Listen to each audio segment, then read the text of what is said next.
وزارت تندرستی تاجیکستان شام 9 فوریه خبر داد که در یک شبانه روز آخر در کشور باز 6 حالت گرفتارشوی شهروندان به کرونا ویروس ثبت شده. در این مدت 6 نفر از این بیماری شفا یافتند. به این ترتیب شماره آنهایی که در تاجیکستان در شرایط خانه یا بیمارستان از کرونا ویروس تبابت میگیرند تا شام 8 فوریه به تغییر همان 24 نفر باقی ماند.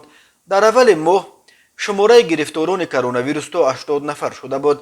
وزارت تندرستی از 21 ینور به این طرف علاکه 266 مورد گرفتاری به کرونا ویروس را در تاجیکستان تصدیق کرده است. بر اساس آمار رسمی وزارت تندرستی از آغاز پاندمی تا شام 9 فوریه در تاجیکستان 17361 نفر به کرونا ویروس نو کووید 19 گرفتار شده. از این شمار تا سانحه ذکر گردیده 17213 نفر یا 99.1% از جمع بیماران شفا یافتند، ولی 124 ساکن تاجیکستان از این بیماری متاسفانه جان باختند. منتقدان بر اینند که شماره واقعی گرفتار شدگان و قربانیان کرونا ویروس در تاجیکستان خیلی بیشتر از آمار رسمی وزارت تندرستی است، ولی هم ساکنان و هم طبیبان اعتراف میکنند که دامنه پنجشوی کرونا ویروس در کشور در مقایسه با تابستان سال گذشته که 10 نفر قربان این ویروس شدند کمتر است و خوشبختانه خبر و مرگ و میر از این بیماری در این اواخر قریب به گوش نمی رسد.